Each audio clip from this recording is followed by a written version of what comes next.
Hi friends, ಹೇಗಿದ್ದೀರಾ? ನಾನು ನಿಮ್ಮ ಅನುಪಮ. ಇವತ್ತಿನ ವ್ಲಾಗಲ್ಲಿ ಕೆಲವೊಂದು ಟಿಪ್ಸನ್ನು ತಗೊಂಬಂದಿದ್ದೇನೆ. ಎಲ್ಲ ಟಿಪ್ಸನ್ನು ಒಮ್ಮೆ ಟ್ರೈ ಮಾಡಿ ನಿಮ್ಗೆ ಇಷ್ಟ ಆದರೆ ಲೈಕ್ ಕೊಡಿ, ಎಲ್ರಿಗೂ ಶೇರ್ ಮಾಡಿ. ಹಾಗಾದ್ರೆ ಇನ್ಯಾಕ್ ತಡ, ಎಲ್ಲ ಟಿಪ್ಸನ್ನು ನೋಡ್ಕೊಂಬರೋಣ ಬನ್ನಿ.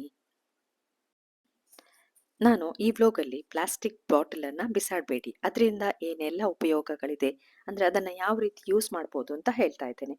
ಮೊದಲನೇದಾಗಿ ನಾವು ನೀರು ತುಂಬಿಸ್ಕೊಂಡು ಎಲ್ಲಿಯಾದರೂ ಹೋಗುವಾಗ ಕೊಂಡೋಗ್ಬೋದು. ಅದು ಬಿಟ್ಟರೆ ಈ ಥರ ಮಾಡ್ಬೋದು. ಈಗ ಫಸ್ಟ್ ಟಿಪ್ ನೋಡ್ಕೊಂಬರೋಣ ಬನ್ನಿ. ನೋಡಿ, ಇಲ್ಲಿ ನಾನು ಒಂದು ಬಾಟ್ಲಿನ ಮುಚ್ಚಳವನ್ನು ಕಟ್ ಮಾಡಿದ್ದೇನೆ. ಅದನ್ನು ಚೆನ್ನಾಗಿ ಟ್ರಿಮ್ ಮಾಡಿ, ಅದು ಕತ್ರಿಯಲ್ಲಿ ಬೇಗ ಕಟ್ ಆಗ್ತದೆ ನೋಡಿ. ನೋಡಿ, ಈಗ ಮಾಡ್ಕೊಂಡಾಗಿದೆ. ನಾನಿಲ್ಲಿ ಒಂದು ರವಾ ಪ್ಯಾಕೆಟ್ ನೋಡಿ, ಅದನ್ನು ಓಪನ್ ಮಾಡಿ ಅದನ್ನು ನಾವು ರಬ್ಬರ್ ಬ್ಯಾಂಡ್ ಅಥವಾ ಏನಾದರೂ ಹಾಕಿ ಮುಚ್ಚಿಡ್ತೇವೆ. ಈ ಥರ ಮಾಡಿ ನೋಡಿ. ಅಂದರೆ ನೋಡಿ, ನಾನು ಕಟ್ ಮಾಡಿದ್ದ ಬಾಟಲ್ನ ಕ್ಯಾಪ್ ಇದೆಯಲ್ಲ, ಅದನ್ನು ಇದರ ಒಳಗೆ ಹಾಕಿ ನೀವು ಬಂದ್ ಮಾಡಿಟ್ರೆ ಅದರೊಳಗೆ ಹುಳ ಆಗಲಿ ಅಥವಾ ಬೇರೆ ಏನಾದರೂ ಆಗಲಿ ಹೋಗುವುದಿಲ್ಲ. ನೀವು ಅದನ್ನು ಬೇಕಾದಾಗ ಯೂಸ್ ಮಾಡ್ಬೋದು. ಅಂದರೆ ಮುಚ್ಚಳ ತೆಗೆದು ನೀವು ಇದನ್ನು ಹಾಗೆ ಮಗುಚಿ ಯಾವುದಾದ್ರೂ ಪಾತ್ರೆಗೆ ಹಾಕೊಳ್ಳೋದಾದರೆ ಹಾಕೊಳ್ಬೋದು. ಇದು ತುಂಬ ಯೂಸ್ಫುಲ್ ಆದಂತಹ ಟಿಪ್ಸ್. ಒಮ್ಮೆ ಟ್ರೈ ಮಾಡಿ ನೋಡಿ. ಸುಮ್ಮನೆ ಬಾಟಲನ್ನು ಬಿಸಾಡಿ ಎಲ್ಲ ಹಾಳು ಮಾಡೋದಕ್ಕಿಂತ ಈ ರೀತಿ ಯೂಸ್ ಮಾಡ್ಕೋಬೋದು. ಹೇಗನ್ಸಿತು ಅಂತ ಕಮೆಂಟ್ ಬಾಕ್ಸಲ್ಲಿ ಹಾಕಿ. ಈಗ ನೆಕ್ಸ್ಟ್ ಟಿಪ್ ನೋಡ್ಕೊಂಬರೋಣ ನೋಡಿ. ಇದೀಗ ಸ್ವಲ್ಪ ದೊಡ್ಡ ಬಾಟಲ್. ಇದನ್ನು ಮೊದಲು ನೀವು ಚೆನ್ನಾಗಿ ಕ್ಲೀನ್ ಮಾಡ್ಕೊಳ್ಳಿ. ಕ್ಲೀನ್ ಮಾಡ್ಕೊಂಡ ನಂತರ ಮೇಲಿನ ರ್ಯಾಪರ್ ಎಲ್ಲ ತೆಗೀರಿ. ತೆಗೆದು ಅದನ್ನು ನಾನಿಲ್ಲಿ ಉದ್ದಕ್ಕೆ ಕಟ್ ಮಾಡ್ತಾ ಇದ್ದೇನೆ. ಮೇಲ್ಗಡೆ ಸ್ವಲ್ಪ ಕಷ್ಟ ಅನಿಸ್ಬೋದು, ಸ್ವಲ್ಪ ಬಿಸಿ ತಾಗಿಸಿದ್ರೆ ಕಟ್ ಆಗ್ತದೆ ನೋಡಿ. ಅಂದರೆ ಮುಕ್ಕಾಲು ಭಾಗದಷ್ಟು ನೀವು ಕಟ್ ಮಾಡ್ಕೊಳ್ಳಿ ಇದನ್ನು. ಅಂದರೆ ಸ್ವಲ್ಪ ಓಪನ್ ಮಾಡಲಿಕ್ಕೆ ಆಗಬೇಕು, ಹಾಗೆ ಇದನ್ನು ಕಟ್ ಮಾಡ್ಕೊಳ್ಬೇಕು. ನಾನೀಗ ಕಟ್ ಮಾಡಿ ತಂದಿದ್ದೇನೆ ನೋಡಿ. ನೋಡಿ, ಹೀಗೆ ಕಟ್ ಆಗಬೇಕು. ಇದರಲ್ಲಿ ನಾನೀಗ ಕೆಲವು ಟೂಲ್ಸನ್ನು ಹಾಕಿಡ್ತೇನೆ. ಅಂದರೆ ನಿಮಗೆ ತಕ್ಷಣಕ್ಕೆ ಕೈಗೆ ಸಿಗುವ ಥರ. ಇದು ಮಿಷಿನಿದಾಗಲಿ ಯಾವುದಾದ್ರೂ ಪಂಪ್ ಸೆಟ್ ಯಾವುದಾದ್ರೂ ಟೂಲ್ಸ್ ನಿಮಗೆ ಅಗತ್ಯಕ್ಕೆ ಕಣ್ಣಿಗೆ ಬಿದ್ದಾಗ ಸಿಗಬೇಕು ಅಂತ ಹೇಳಿದರೆ ಈ ಥರ ಮಾಡ್ಕೊಳ್ಳಿ. ಎಲ್ಲ ಟೂಲ್ಸನ್ನು ಇದರೊಳಗೆ ಹಾಕಿ. ನನ್ನ ಹತ್ರ ಎಷ್ಟು ಸ್ವಲ್ಪ ಟೂಲ್ಸ್ ಇತ್ತು ಅದರಿಂದ ಹಾಕಿ ತೋರಿಸ್ತಾ ಇದ್ದೇನೆ. ಅದು ಇಲ್ಲ ಅಂದರೆ ನೀವು ಇದರೊಳಗೆ ಬ್ಯಾಂಗಲ್ಸ್ ಕೂಡ ಹಾಕಿಡ್ಬೋದು, ಅಥವಾ ರಬ್ಬರ್ ಬ್ಯಾಂಡ್, ಸಾಕ್ಸು ಏನು ಬೇಕಾದರೂ ಹಾಕಿ ಮುಚ್ಚಿ ಇಡಿ. ತಕ್ಷಣಕ್ಕೆ ನಿಮಗೆ ಬೇಕಂತ ಅನಿಸಿದಾಗ ನಿಮ್ಮ ಎದುರಿಗೆ ಕಾಣ್ತದೆ ನೋಡಿ ಬಾಟ್ಲಲ್ಲಿ. ಈಗ ಟೂಲ್ಸ್ ಕೂಡ ನೀವು ಎಲ್ಲಿ ಹುಡುಕ್ಬೇಕಂತಿಲ್ಲ, ಈ ಬಾಟ್ಲನ್ನು ತೆಗೆದು ಓಪನ್ ಮಾಡಿ ಬೇಕಾದಾಗ ಯೂಸ್ ಮಾಡ್ಕೋಬೋದು. ಇದಂತೂ ತುಂಬ ಒಳ್ಳೆ ಟಿಪ್ಸ್. ಒಮ್ಮೆ ಟ್ರೈ ಮಾಡಿ ನೋಡಿ, ನಿಮಗೆ ಕೂಡ ಖುಷಿ ಆಗ್ತದೆ. ಬಾಟ್ಲು ಯೂಸ್ ಆದಾಗೂ ಆಗ್ತದೆ ನಿಮಗೆ. ಟೂಲ್ಸನ್ನು ಒಂದು ಕಡೆ ಇಟ್ಟಾಗೆ ಒಂದು ಮನೆ ಇಡೀ ಒತ್ತಾರೆ ಆದಾಗೆ ಆಗ್ತದೆ. ಹೇಗಿದೆ ಈ ಟಿಪ್ಸ್? ಹಾಗಾದರೆ ಈಗ ನೆಕ್ಸ್ಟ್ ಟಿಪ್ಪನ್ನು ನೋಡ್ಕೊಂಬರೋಣ ಬನ್ನಿ. ಇದು ಆರೆಂಜ್ ಜ್ಯೂಸು. ಯಾವುದೇ ಮಿಕ್ಸಿ ಅಥವಾ ಯಾವುದು ಮಿಷಿನ್ ಇಲ್ಲದೆ ಆದಂತಹ ನ್ಯಾಚುರಲ್ ಜ್ಯೂಸ್ ಹೇಗೆ ಮಾಡೋದು ಅಂತ ತೋರಿಸ್ಕೊಡ್ತಿದ್ದೇನೆ ನೋಡಿ. ಇಲ್ಲಿ ನಾನು ಆರೆಂಜನ್ನು ಕಟ್ ಮಾಡ್ತಾ ಇದ್ದೇನೆ. ಅರ್ಧಕ್ಕೆ ಕಟ್ ಮಾಡಿಡಿ. ಒಂದು 4 ಆರೆಂಜ್ ತಗೊಂಡಿದ್ದೇನೆ. ಎಷ್ಟು ಜ್ಯೂಸ್ ಆಗ್ತದೆ ಅಂತ ನಿಮಗೆ ನೋಡ್ಕೋಬೋದು ನೋಡಿ. ಹೀಗೆ ಕಟ್ ಮಾಡಿ ಎಲ್ಲವನ್ನ ಕಟ್ ಮಾಡಿ ಇಟ್ಕೊಂಡಿದ್ದೇನೆ. ಇದಕ್ಕೆ ಯಾವುದೇ ಮಿಕ್ಸಿ ಆಗಲಿ ಅಥವಾ ಜಾರ್ ಏನು ಬೇಕಾಗಿಲ್ಲ.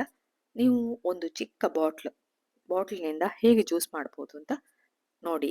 ನೋಡಿ, ಒಂದು ಈಗ ಆರೆಂಜ್ದು ಒಂದು ಪೀಸನ್ನು ತಗೊಂಡಿದ್ದೇನೆ. ಹಾಗೆ ಇಂತಹ ಬಾಟಲ್ ಬರ್ತದೆ ನೋಡಿ, ಕೆಳಗಡೆ ಈ ಥರ ಇರಬೇಕು. ಅದರಿಂದ ಸ್ವಲ್ಪ ಪ್ರೆಷರ್ ಹಾಕಿ ನೀವು ಪ್ರೆಸ್ ಮಾಡಿದರೆ ಆಯಿತು, ಜ್ಯೂಸು ಬರ್ತದೆ ನೋಡಿ. ನಾನು ಯಾವ ರೀತಿ ಜ್ಯೂಸ್ ಮಾಡ್ತಾ ಇದ್ದೇನೆ ಅಂತ. ಯಾವುದೇ ಮಿಕ್ಸಿ ಆಗಲಿ ಅಥವಾ ಯಾವುದೇ ಇನ್ಸ್ಟ್ರೂಮೆಂಟ್ ಆಗಲಿ ಇಲ್ಲ.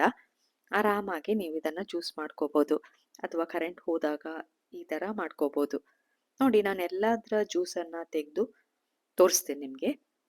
ಹಾಗೆ ನನ್ನ ಚಾನಲನ್ನು ಹೊಸದಾಗಿ ನೋಡ್ತಿರೋರು ಪ್ಲೀಸ್ ಸಬ್ಸ್ಕ್ರೈಬ್ ಮಾಡಿ, ನನಗೆ ಸಪೋರ್ಟ್ ಮಾಡಿ ನೋಡಿ. ನಾನೆಲ್ಲ ಜ್ಯೂಸನ್ನು ತೆಗೆದು ಯಾವ ರೀತಿ ಬರ್ತದೆ ಅಂತ ಕೂಡ ಕೊನೆಯಲ್ಲಿ ಕೂಡ ನಿಮಗೆ ತೋರಿಸ್ತೇನೆ. ಅಂದರೆ ಸಿಪ್ಪೆ ಕೂಡ ಕಾಣಿಸ್ತದೆ ಅಂತ, ಅಷ್ಟು ಚೆನ್ನಾಗಿ ಜ್ಯೂಸ್ ಬರ್ತದೆ ನೋಡಿ. ಇದು ತುಂಬ ಸುಲಭವಾಗಿ ಜ್ಯೂಸ್ ತೆಗಿಲಿಕ್ಕೆ ಆಗ್ತದೆ. ಏನು ಹೆಚ್ಚು ಪ್ರೆಷರ್ ಕೂಡ ಹಾಕಬೇಕಂತಿಲ್ಲ. ಸಣ್ಣ ಬಾಟ್ಲ್ ಇದ್ದರೆ ಈಗ ತುಂಬ ಚಿಕ್ಕ ಚಿಕ್ಕ ಬಾಟ್ಲ್ ಸಿಗ್ತದೆ, ಅದರಲ್ಲಿ ನೀವು ಈ ಥರ ಮಾಡ್ಕೊಳ್ಬೋದು ನೋಡಿ. ಪಲ್ಪ್ ಎಲ್ಲ ತೆಗೆದು ಯಾವ ರೀತಿ ಸಿಪ್ಪೆ ಕೂಡ ಕಾಣ್ತದೆ, ಈ ರೀತಿ ಎಲ್ಲ ಜ್ಯೂಸನ್ನು ತೆಗೆದುಕೊಳ್ತೇನೆ ನೋಡಿ. 4 ಹಣ್ಣಲ್ಲಿ ಇಷ್ಟು ಜ್ಯೂಸ್ ಆಗಿದೆ. ಇದನ್ನು ಈಗ ಸ್ಟ್ರೈನ್ ಮಾಡ್ಕೊಳ್ಬೇಕು. ಯಾಕಂದರೆ ಪಲ್ಪ್ ಎಲ್ಲ ಇದೆ ನೋಡಿ, ಅದಕ್ಕೆ ನಾನಿಲ್ಲಿ ಸ್ಟ್ರೈನ್ ಮಾಡಿ ನಿಮಗೆ ತೋರಿಸ್ತೇನೆ ಯಾವ ರೀತಿ ಬಂದಿದೆ ಅಂತ. ನಂತರ ಇದನ್ನು ನೀವು ಆರಾಮಾಗಿ ಗೆಸ್ಟಿಗೂ ಕೊಡ್ಬೋದು, ನೀವು ಕೂಡ ಇದನ್ನು ಆರಾಮಾಗಿ ಕುಡಿಬೋದು ನೋಡಿ. ಎಷ್ಟು ಚೆನ್ನಾಗಿ ಬಂದಿದೆ ಜ್ಯೂಸು ಖಾಲಿ ಒಂದು ಬಾಟಲಿಂದ. ಈ ಟಿಪ್ಸನ್ನು ಒಮ್ಮೆ ಟ್ರೈ ಮಾಡಿ, ನಿಮಗೆ ಖಂಡಿತವಾಗ್ಲೂ ಇಷ್ಟ ಆಗ್ತದೆ. ಇಷ್ಟ ಆದರೆ ಏನು ಮಾಡಬೇಕು ಅಂತ ಗೊತ್ತಿದೆ ತಾನೆ. ಲೈಕ್ ಕೊಡ್ಲಿಕ್ಕಂತೂ ಮರೆಯಲೇಬೇಡಿ, ಕಮೆಂಟ್ ಹಾಕ್ಲಿಕ್ಕಂತೂ ಮರೆಯಲೇಬೇಡಿ. ನಿಮ್ಮ ಫ್ರೆಂಡ್ಸ್ಗೂ ರಿಲೇಟಿವ್ಸ್ಗೂ ಎಲ್ರಿಗೂ ಇದನ್ನು ಶೇರ್ ಮಾಡಿ. ಈಗ ನೆಕ್ಸ್ಟ್ ಟಿಪ್ ನೋಡ್ಕೊಂಬರೋಣ ನೋಡಿ. ಇದೊಂದು ಬಾಟ್ಲು ತಗೊಂಡಿದ್ದೇನೆ ಪ್ಲಾಸ್ಟಿಕ್ ಇದು. ಅದರ ನಡುವೆ ನೋಡಿ ಕ್ಯಾಪನ್ನು ಇಟ್ಟು ಒಂದು ಮಾರ್ಕರ್ ಪೆನ್ನಲ್ಲಿ ಗುರುತು ಮಾಡ್ಕೊಳ್ಳಿ. ನಾನಿಲ್ಲಿ ಒಂದು ಮಾರ್ಕರ್ ಪೆನ್ ತಗೊಂಡಿದ್ದೇನೆ. ಬೇರೆ ಯಾವುದು ಪೆನ್ ಆದರೂ ಆಗುದಿಲ್ಲ ಇದಕ್ಕೆ, ಅಂದರೆ ಬರೀಲಿಕ್ಕೆ ಆಗುದಿಲ್ಲ ಬಾಟಲ್ ಮೇಲೆ. ಮಾರ್ಕರ್ ಪೆನ್ನಲ್ಲಿ ಆದರೆ ಬರೀಲಿಕ್ಕೆ ಆಗ್ತದೆ. ನಂತರ ಮಾರ್ಕ್ ಮಾಡಿದ ಅಷ್ಟು ನೀವು ಅದನ್ನು ಹೋಲ್ ಮಾಡ್ಕೊಳ್ಬೇಕು. ಆರಾಮಾಗಿ ಆಗ್ತದೆ. ಯಾವುದಾದ್ರೂ ಕತ್ರಿ ಅಥವಾ ಬ್ಲೇಡಲ್ಲಿ ನೀವು ಇದನ್ನು ಕಟ್ ಮಾಡ್ಕೋಬೋದು ಬಾಟ್ಲನ್ನು. ನಂತರ ಅಲ್ಲಿಂದ ನೀವು ಉದ್ದಕ್ಕೆ ಒಂದು ಲೈನ್ ಹಾಕಿ ಅದರ ಹಿಂದ್ಗಡೆ, ಅಂದರೆ ನಿಮಗೆ ತೋರಿಸ್ತೇನೆ ನಾನು ಯಾವ ರೀತಿ ಅಂತ ನೋಡಿ. ಇಷ್ಟು ಉದ್ದಕ್ಕೆ ಇದನ್ನು ಕಟ್ ಮಾಡಿ ತೆಗಿಬೇಕು.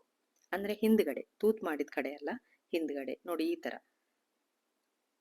ಅದರ ಮುಚ್ಚಳವನ್ನು ಇಡಬೇಕು. ನಂತರ ಇದನ್ನು ಫೋಲ್ಡ್ ಮಾಡಿ, ಹೋಲ್ ಮಾಡಿದ್ದೀರಲ್ಲ ಅದರ ಒಳಗಡೆಯಿಂದ ತಂದು ಫಿಕ್ಸ್ ಮಾಡ್ಕೊಳ್ಳಿ. ಫಿಕ್ಸ್ ಮಾಡಿ ಅದಕ್ಕೆ ಮುಚ್ಚಳವನ್ನು ಹಾಕಬೇಕು. ಅದನ್ನು ಕೂಡ ಈಗನೇ ತೋರಿಸ್ತೇನೆ ನೋಡಿ. ಇದಕ್ಕೆ ಈಗ ನಾನು ಮುಚ್ಚಳವನ್ನು ಹಾಕ್ತೇನೆ. ಇದನ್ನು ನೀವು ಬಾಲ್ಕನಿಯಲ್ಲಿ ಅಥವಾ ಯಾವುದಾದ್ರೂ ನಿಮಗೆ ಫಿಕ್ಸ್ ಮಾಡುವಂತಹ ಪ್ಲೇಸ್ ಇದ್ದರೆ ಅಲ್ಲಿ ಈ ಥರ ಗಿಡವನ್ನು ನೆಟ್ಕೋಬಹುದು. ಈ ಥರ ಫಿಕ್ಸ್ ಮಾಡಿ ಗಿಡ ಹಾಕಿದರೆ ಅಲ್ಲೇ ಇರ್ತದೆ. ಅದನ್ನು ಕೂಡ ನಿಮಗೆ ತೋರಿಸ್ತೇನೆ ನೋಡಿ. ಅಡಿಗೆ ಎಲ್ಲ ನಾನು ಹೋಲ್ ಮಾಡ್ಕೊಂಡಿದ್ದೇನೆ, ಅಂದರೆ ಬಾಟಲ್ನ ಕೆಳಗಡೆ ಎಲ್ಲ ಹೋಲ್ ಮಾಡ್ಕೊಂಡಿದ್ದೇನೆ ನೋಡಿ. ಈ ಥರ ಬಾಲ್ಕನಿಗೆ ಫಿಕ್ಸ್ ಮಾಡ್ಕೋಬೋದು, ಏನಾಗುದಿಲ್ಲ.